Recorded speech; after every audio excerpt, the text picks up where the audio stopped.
For a few moments this morning, I'm going to talk about He is risen. He is risen indeed. For nearly 2,000 years, that's a phrase that Christians have greeted each other with on Easter Sunday morning. Either Christ is risen, He's risen indeed, or He's risen indeed. And it comes from the fact that intellectually our brains don't quite get it the first time. You know, He is risen. Well, I don't know. He is risen indeed. The assurance and the certainty of that. We think of this Easter weekend, or the first Easter weekend, that on that Good Friday, Jesus was tortured, hung on a cross by professional executioners and died in excruciating pain. Just to make sure that they'd absolutely finished him off, they stuck a spear in his heart and he was dead. You know, dead. Sometimes people think, well, maybe he fainted on the cross. He was beaten, he was crucified by professional executioners just to make sure they stabbed him in his heart on the cross.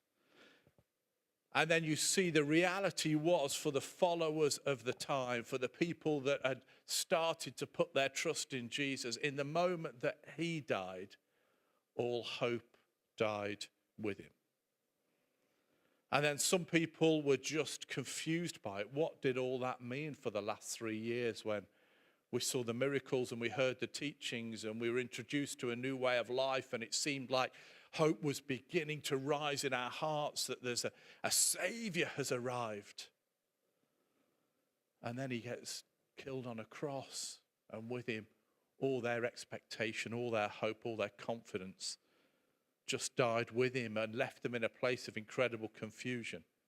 What everybody agreed, whether it be Roman soldiers or whether it be his closest disciples or even his mother, or what everybody agreed, because this is the way it works, is that Jesus was dead. That's where things were on Good Friday. And then we start to see these stories on the first Easter Sunday of the followers of Christ arriving at the tomb. Some women arrive there and there's no body, and then other people think they've met him, and rumors start to swirl around the place. And the one account I'm just going to read you a little bit of is there's two people walking to a village about 7 miles away from Jerusalem. Again, they'd witnessed the crucifixion. They themselves are in this place of brokenness and confusion and dead hope. And then this stranger comes and walks alongside them. It's Jesus, but they don't recognize him. They don't understand what's going on. And then they start speaking to this stranger in the midst of their utter confusion and hopelessness. And they said, and this is where the scriptures pick up, the things that happened to Jesus the Nazarene. He was a man of God, a prophet, dynamic in work and word, and blessed by both God and all the people. Then our high priests and leaders betrayed him, got him sentenced to death and crucified him. And we had our hopes up that he was the one about to deliver Israel.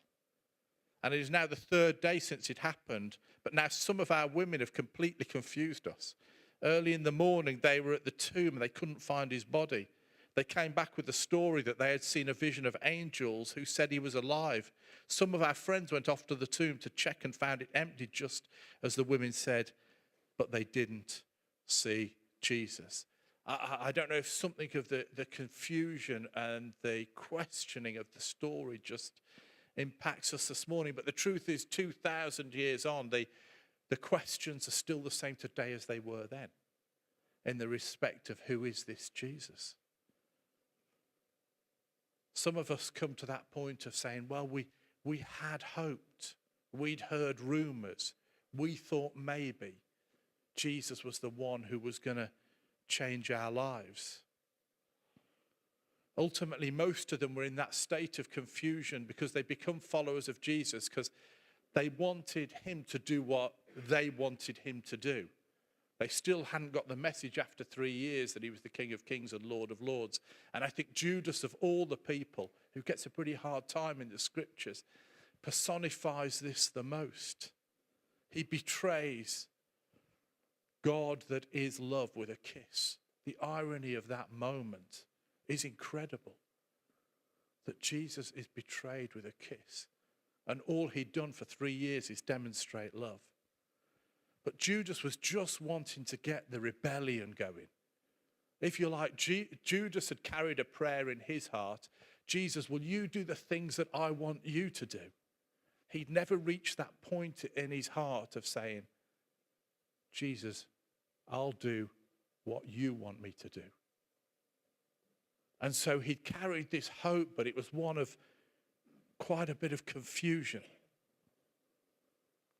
But like everybody at the time, as Christ was crucified, hope died within him. I think we're at a societal moment. I think everybody needs hope to get through today. I think everybody needs hope for their lives to move forward and drive forward. I think hope is the fuel that helps us believe that tomorrow can be good. As a Christian, I believe that God can be there in the midst of our tomorrow. I think hope is something that gives us a reason to get out of bed and say, I believe with God's help I can build a better life. But maybe, I don't know everybody in the room this morning, maybe you'd hoped that Jesus was the one and then the marriage failed. Or Jesus was the one and then the sickness came. Or Jesus was the one and until you didn't get that job. Or that we'd had hope, but we'd sort of had a hope based on our agenda. Not the true Jesus who walked out of the tomb. And he comes to explain to his people on the first Easter Sunday morning, I've got a better and a more brilliant and a more permanent hope. And it says, you put your trust in me. Ray tops the album charts, I think, this week with an album called This Music May Contain Hope. We live in a world of doubt, confusion, questioning at the moment.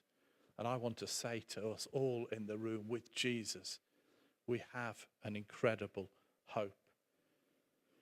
In our old house many years ago, we had a guy who was literally our next door neighbour. Our houses were adjoined, semi-detached. And he led a church in Bestwood, and he'd come out of a life of serious drug addiction and complexity. And his wife had stayed with him for a long period, and then she left him suddenly when his life was back together, and he'd been running church for a while, and so she left him. And I saw him one, and I could tell life wasn't good for him. You can hear each other through thin walls, you know. I don't know what he thought of us, but I knew life wasn't good for him. And I met him once walking down our road, and he said to me, God has promised me that my wife will be home by Easter Sunday. And this was maybe 4 weeks before. And she'd gone and moved to another city. And as I walked past him, I had the conversation, I had the thoughts in my mind, and I'd said it to him later as well, is I understand the difficulty and the pain that you're going through. But I plead with you, put your hope in Jesus, not another person. Don't even put your hope in an answer to prayer. And I believe in prayer. Put your hope in Jesus. And I'd say to us on this Easter Sunday morning, put your hope in Jesus. Of course, loads of people on the day just didn't believe that Jesus was God. The rulers, the religious people, the Romans, they just didn't believe he was the Messiah. He was just another pretender, another rabble-rouser, another trouble causer. And they thought they could shut him up by killing him, because usually that does the job. And so these guys were adamant in their view that this Jesus was going to stay dead.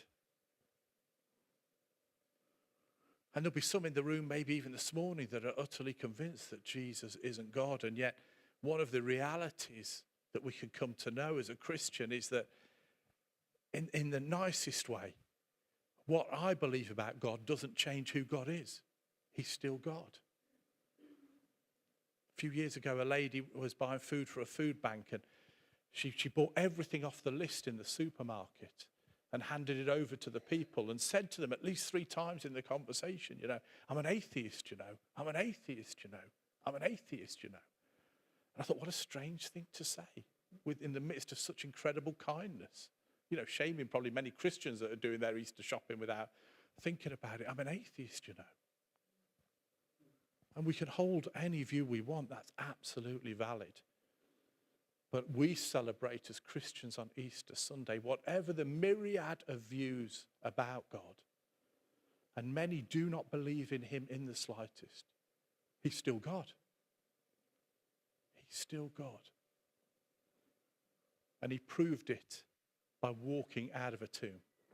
3 days later, when they thought they had silenced him, shut him up, finished him off, out he walked. They'd even tried to guard the tomb. Pilate told them, "You'll have a guard, go ahead, secure it as best you can." So they went and secured the tomb, sealing the stone and posting the guards. The tomb itself was guarded. And I think we can live our lives. I certainly did for a sort of a season in my life where I just wasn't convinced who Jesus is. It's as though I was keeping him in the tomb, if you like. I wasn't going to look into it. I wasn't going to investigate it. That just wasn't going to be part of my life. Let's leave him dead. Well, the truth is, he's alive. Again, if we need hope like never before, we're at a point in our society, particularly in our culture at this time, where it seems like more people are investigating than ever, and you can sometimes catch readings by people who are far more intelligent and articulate than myself, but where they start to explain the journey that they're going on in faith. They'll show you a brief video in a moment. This lady, Louise Perry, is one of the most successful journalists in the country at the moment. I don't agree with everything she writes by any stretch of the imagination, but her writings not many years ago were like deeply atheist. She was keeping Jesus in the tomb, if you like. And here's a recent video she did as she talks about her faith journey. A lady at the point of her faith journey. Some weeks she's a Christian, some weeks she isn't. On this Easter Sunday, I'd want to encourage you, if you're on a journey of faith yourself, understand that Easter Sunday morning is for you more than any other Christian in this room. Why was the stone rolled away? It wasn't so Jesus could get out of the tomb. The risen Jesus could walk through doorways or walk through walls. He didn't need the stone rolled away. It was rolled away so that you and I can look into the tomb, that we can investigate. And I'd say to the most ardent atheist I've ever met, just investigate the empty tomb.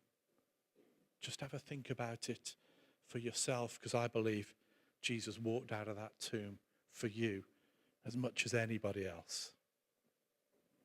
So back to the couple that Jesus was walking with on that Easter Sunday morning, heartbroken, confused, on the road to Emmaus. They didn't recognize him. But later in the story, they opened their hearts to him and realized in the midst of their confusion, it was Jesus walking with them. You see, we know the story now because we've heard it in our Western culture so many times, that the Easter weekend, Jesus died on a cross, 3 days later, he rose from the dead. But we sometimes don't grasp the reality that on that first Easter Sunday, nobody was expecting Jesus to come back from the dead. Nobody was. Some prophets had spoken in ancient days and were expecting a Messiah to come, but there was nobody out there heading to the tomb thinking we're going to find an empty tomb. And he walked out with a transformed body, and death was defeated. It rocked their world like it rocks our world now.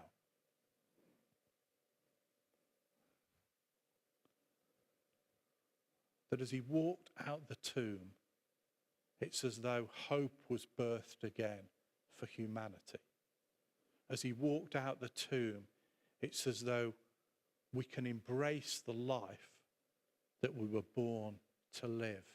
As he walked out the tomb, as we embrace Jesus, we embrace a new sort of purpose for our whole existence on this planet. My friend Richard Meikle tells a story of, he went to church a bit growing up and then found himself in a very different sort of church to the one he'd grown up in. And he was different from a lot of people there. And there was one old lady really took a shine to him and befriended him really, and over the weeks. And then one Sunday she just said to him, if you were to die tonight, Where are you going? Quite a strong comment, but she befriended him and felt she could ask him. And he said, even though he'd been to church a bit growing up and stuff, this lady that befriended him, that asked him that one phrase, if you died tonight, where are you going? Caused him to give his life to Jesus, because he thought, Jesus defeated death. Therefore, he's the one who can lead me into eternity. And I want to spend my life in eternity in the good place. And it was that phrase that caused Richard to give his life to Jesus. Sort of makes sense to me.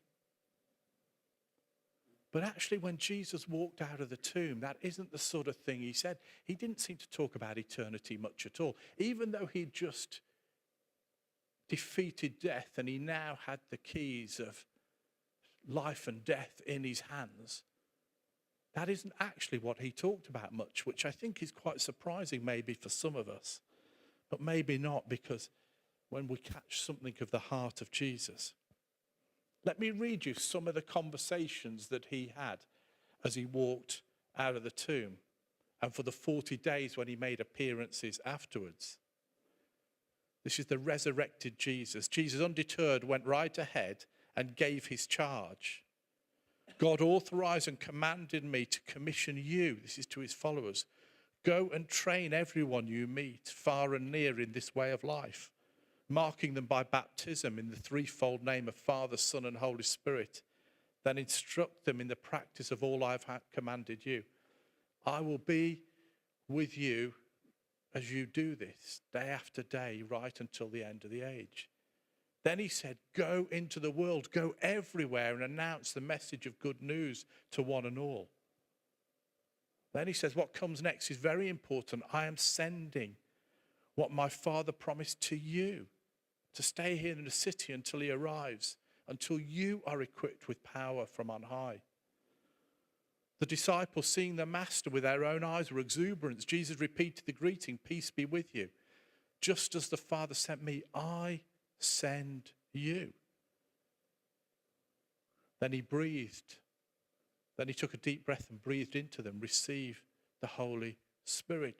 The instructions of the resurrected Jesus echo the words of the prayer he taught. May your kingdom come. His message seemed to be to the followers that had been broken and hope had gone and were now disillusioned as they met this risen Jesus was, I'm not here to take you to heaven in the right here and now. That day will come, but not too soon, please God. I'm not here for that. I'm here for you to be my vessel to bring heaven down here in the right here and now. I'm sending you. I'm equipping you. I'm breathing my spirit into you. Go and tell others. So the question isn't how do I get to heaven, but how do I get heaven here? You see, our life really matters to Jesus in the here and now. Whatever's going on in your life, I'm as sure as I'm sure about anything else that really matters to Jesus. I hear stories even just this week from some people in this room of somebody giving a Bible to a Muslim that they've developed a relationship with, a friendship with. I believe it's heaven coming to earth as that Muslim reads the Bible. Somebody else tells me they know some people that have lived a bit of a tough life, a bit of a gangster life, and then one of their family members is dying, but they know this person from many years. So they're sending this hard guy Bible verses to encourage them in their brokenness. Heaven comes to earth in that person. So Jesus would ask us this morning, where will you be my vessel so that I can bring heaven to earth for the people around you? Here's Lee Strobel, a newspaper editor in the 80s in Chicago, tough guy. Here's an example of heaven come to earth through one of his conversations. Jesus, everywhere he went, seemed to add value to people's lives. He was deliberate, he was significant. He made a point of adding value to people's lives. He brought heaven to earth in those situations. And he says to just incredibly ordinary people like me and you, in following me, will you add value to people's lives? Will you bring heaven to earth in your situation? I'm amazed how often when Jesus was talking to the crowd in his 3 years of public ministry before the Easter weekend, how often he'd pick people out of the crowd and seem to want to specifically bless them. Whether it was Zacchaeus up a tree, whether it was blind Bartimaeus, or whether it's a man with a withered hand at the back of a service, Jesus seemed to highlight the individual and add value to them and heal them and restore them and give them a hope and a future. And the resurrected Jesus did exactly the same thing. You'd think he would make some grand speeches in amphitheatres, or he would stand on mountaintops and proclaim to the masses. Now, one time he appeared to 500 people, but most of the time he went looking for the individuals that were in a state of hopelessness. He went to the people that were the most broken. He went to his friends that seemed to be most confused. In those 40 days before he ascended to heaven, he went round forgiving people and restoring people. The disciples in the upper room, Thomas in the face of his doubt, Peter on a beach by a charcoal fire. Jesus personally and intimately sought out those needing forgiveness, needing restoration, and needed hope reviving back into their spirits, that he is the one who's worth giving our lives to. You see, God knows that we need him for eternity, but he also knows we need him in the here and now.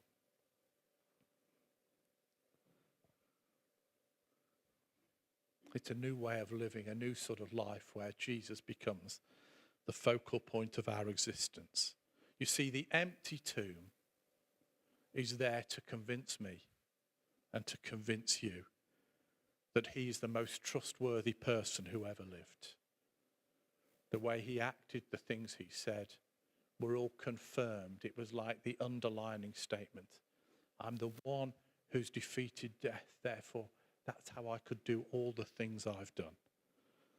He was a refugee and raised in an occupied village, part of an oppressed people. Yet his name outlasted the name of every oppressor from the occupying regime. If the band want to come back. Jesus was never formally educated, yet his teachings have been more influential on philosophy, culture, and law than any other historical figure. Jesus never went to medical school, but his life and his followers birthed the world's first hospitals.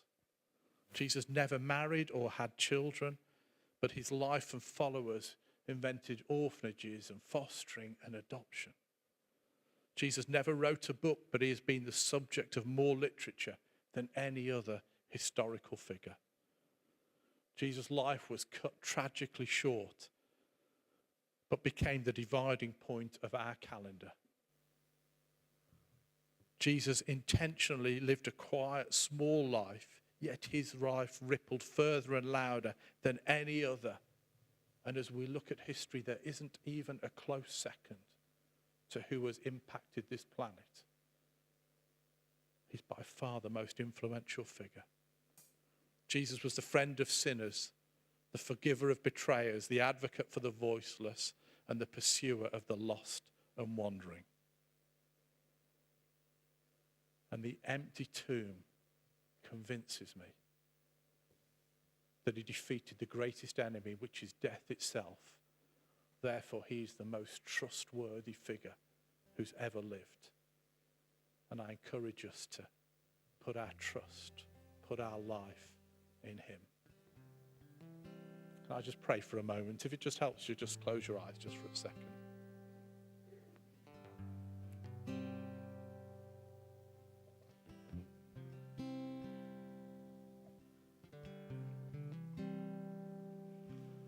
Lord, like the lady in the video, for any of us in the room this morning that are just on a journey towards you, may they hear your voice in their heart.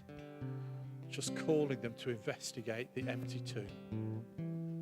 That you're alive and you're the giver of life, new life. You're alive and you want to restore hope. You're alive and you want to give people in this room a real purpose in you this morning. Help them just trust you, Lord. For all of us, Lord, I pray, those that have already said yes to you, may we be reminded afresh that you are the center of our lives. There is none like you. I pray that you will awaken within us an utter conviction that it's you that we're living for. May we be men and women that are used by you as vessels to bring heaven down here in the right and here and now. May we be men and women, Lord, that bless others, that strengthen others, that bring your divine presence into rooms, because we're following and we're equipped by the risen Jesus. We're going to stand together and continue to worship a little more.